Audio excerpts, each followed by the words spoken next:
یہ سوال ہی نہیں کہ ہم میلاد مناتے ہیں، یہ بتائیے کہ میلاد کیوں نہ منائیں؟ آپ کوئی ایویڈنس ہے ان قرآن؟ یہ قرآن کے اندر منع ہے؟ جواب آتا نہیں۔ احادیث مبارکہ میں منع ہے؟ جواب آتا نہیں۔ کیا صحابہ کرام رضوان اللہ تعالی علیہم اجمعین نے منع کیا؟ جواب آتا نہیں۔ بڑی عجیب غریب بات ہے کہ آپ منع کرتے ہیں۔ اچھا جناب یہ دیکھیے کہ میں بڑے سادہ الفاظ میں بتانا چاہوں گا کہ اسلام کیا ہے۔ اسلام 4 چیزوں پہ مشتمل ہے۔ حضور نے جو فرمایا وہ اسلام ہے، حضور نے جو کیا وہ اسلام ہے، اور حضور نے جس سے منع کر دیا وہ اسلام ہے، اور حضور نے جس سے منع نہیں کیا وہ بھی اسلام ہے۔ لہٰذا اگر کوئی آج کسی چیز کو منع کرتا ہے، اس کا مطلب یہ ہے کہ وہ اسلام کے منہ میں اپنی بات ڈال رہا ہے۔ اب نہ اللہ سے بھول ہوئی نہ رسول سے بھول ہوئی، قیامت تک کی ساری ناجائز چیزوں کو قرآن مجید اور احادیث نبویہ میں بڑے بڑے بورڈ لگا دیے گئے کہ these are the prohibited thing, یہ حرام ہے، یہ حرام ہے، یہ حرام ہے، بڑے بڑے بورڈ لگا دیجیے۔ اور دیکھیں طریقہ اور اصول بھی یہی ہے کہ ہر جائز چیز کا نہیں بتایا جاتا۔ مثال کے طور پر اگر آپ کو کہیں جانا ہے تو آپ نے کبھی زندگی میں بورڈ نہیں دیکھا ہوگا کہ الاؤ ہے ادھر آ جائیے، نہیں، یہ کہیں نہیں لکھا ہوگا۔ ناٹ الاؤڈ ہوگا وہاں ضرور لکھا، جہاں ناٹ الاؤڈ ہوگا، پروہیبٹڈ ایریا ہوگا، وہاں پر بورڈ لگا ہوگا کہ یہاں داخلہ منع ہے۔ لہٰذا قرآن و احادیث میں بھی بڑے بڑے بورڈ لگا دیے، حرام، یہ حرام، یہ حرام۔ اور مجھے کہنے دیے ڈاکٹر صاحب، اللہ کا نبی بنیادی طور پر ہر جائز کام کروانے نہیں آتا، بالکل نہیں۔ دراصل اللہ کا نبی ہر ناجائز کام سے روکنے کے لیے آتا ہے۔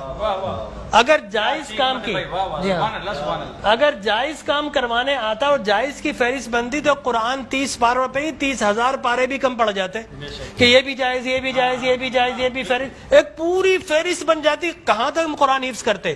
لہٰذا قرآن کے اندر اللہ کو جو ناپسند چیز ہے ان کا بیان ہے، اللہ کو جو پسند ہے ان کا بیان ہے۔ ہر جائز چیز اللہ کا نبی کروانے نہیں آتا۔ اب اگر بنگلہ دیش کے لوگ رہنے والے اگر پوری زندگی اگر چاول کھاتے ہیں اور مچھلی کھاتے ہیں، ان سے یہ نہیں پوچھا جائے گا باجرے کی روٹی کیوں نہیں کھائی، تم نے گندم کیوں نہیں کھایا، تم نے فلاں نہیں کیا، نہیں پوچھا جائے گا۔ اگر اسی طرح پاکستان کے رہنے والے مچھلی روزانہ نہ کھائیں تو ان سے نہیں پوچھا جائے گا کہ یہ بھی تو اللہ کی غذا تھی، جائز تھی، تم نے یہ کیوں نہیں کھایا۔ نہیں، ہر جائز چیز اللہ کو مطلوب نہیں ہے، اللہ کو مطلوب یہ ہے کہ ہر ناجائز کام سے روکا جائے۔ لہٰذا اللہ کے پیارے حبیب نے قیامت تک کی ساری ناجائز چیزوں سے منع کر دیا، نہ اللہ سے بھول ہوئی معاذ اللہ، نہ رسول سے بھول ہوئی، دین مکمل ہو گیا۔ اب اگر کوئی یہ کہتا ہے کہ یہ ناجائز، یہ بدعت، اس کا مطلب یہ ہے کہ کیا تجھ پر وحی نازل ہو گئی؟ باب نبوت تو بند ہو چکا ہے، اب تو کس بنیاد پر کر رہا ہے؟ دیکھیے اب کس بنیاد پر تم منع کر رہے ہو۔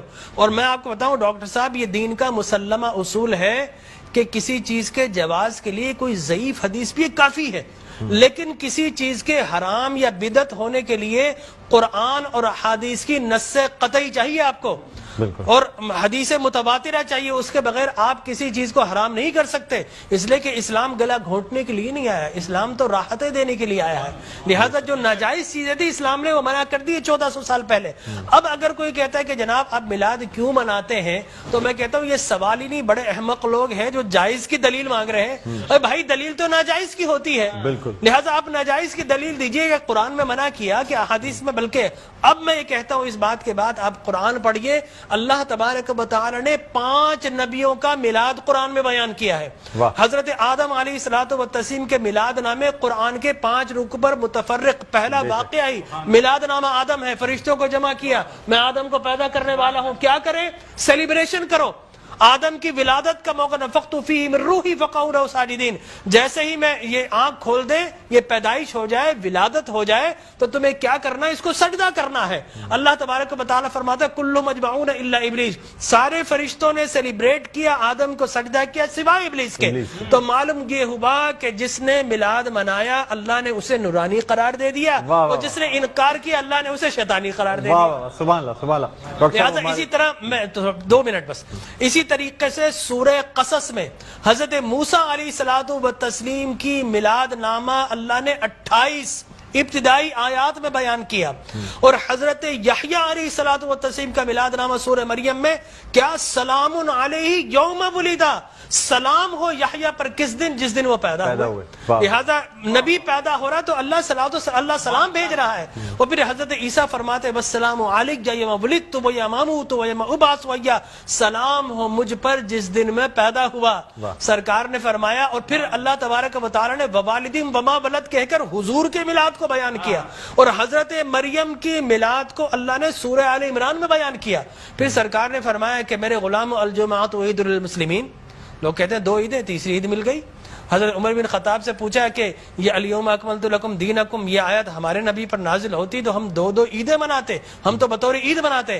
حضرت عمر نے حضرت ابن عباس دونوں سے احادیث فرمایا میاں تم ایک عید کی بات کرتے ہو، ہماری تو 2 3 عیدیں تھی اس دن. وہ یوم عرفہ تھا مسلمانوں کی عید کے دن، وہ جمعۃ المبارک تھا مسلمانوں کی عید کے دن، وہ تکمیل دین کا دن تھا، وہ مسلمانوں کی عید کا دن ہے. لہٰذا یہاں پر تو پہلی، دوسری، تیسری، چوتھی، 5ویں نہ جانے کتنی عیدیں. اور صحیح مسلم کی حدیث مبارک رسول اللہ نے 5 عیدیں بیان فرما دی. ایام تشریق، یوم نحر، اس کو سرکار نے عید قرار دیا.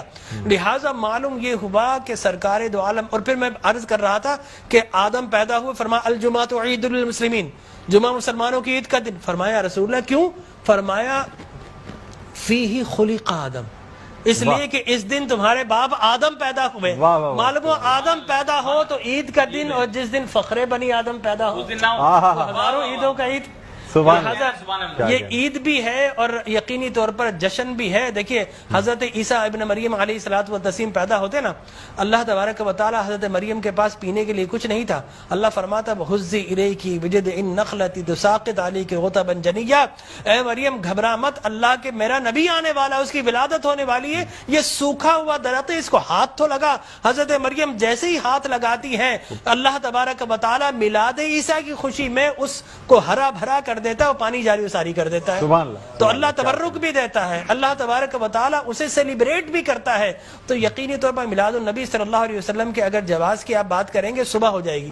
میں قرآن سے بھی بیان کرتا رہوں گا، میں احادیث نبویہ سے بھی بیان کرتا رہوں، لیکن ناجائز کی ایک دلیل اگر کوئی ہمیں دینا چاہے تو ہم موجود ہیں میٹرو ٹی وی پر، کوئی ایک دلیل ہمیں دے دے. لوگ کہتے ہیں بدعت یہ بدعت. او بھائی بدعت ہر نیا کام بدعت نہیں ہوتا، ہر نیا عقیدہ بدعت ہوتا ہے. لہذا وہ سمجھے ہی نہیں، ہر نیا کام بدعت نہیں ہے. میں آپ کو ثابت کر دوں ہر نیا عقیدہ بدعت ہے. لیکن آپ شیطان نے جب بلیف جو جس چیز پہ انسان کا ہے وہ قائم ہے، ہر نیا کام، اگر ہر نیا کام بدعت ہوتا، خوشی منانا، عید منانا، اس میں تو کوئی ایسی بات انوویشن ہے اسلام کے اندر. آپ یہ دیکھیں نا حضور اکرم صلی اللہ علیہ وسلم کی وفات شریف کے بعد قرآن مجید جمع کیا، بدعت. پھر اس کے بعد تراویح بدعت. وہ بخاری کے ہادہ نعمت البدع، حضرت عمر بن خطاب کے الفاظ ہے کتنی پیاری بدعت ہے کہ میں نے تراویح شروع فرما دی. تو مقصد وہ کہ بدعت اچھی بھی ہوتی ہے. صحابہ کرام بدعت حسنہ بھی ہے، بدعت مذمومہ بھی ہے. اور مذمومہ بدعت کیا؟ اچھی چیز کو مٹا دینا. اور بدعت حسنہ کیا ہے؟ کسی اچھی کام کا جاری کرنا. فرمایا من سن سنتا حسنتا فلہ اجرھا واجر من عمل بها الى یوم القیامہ.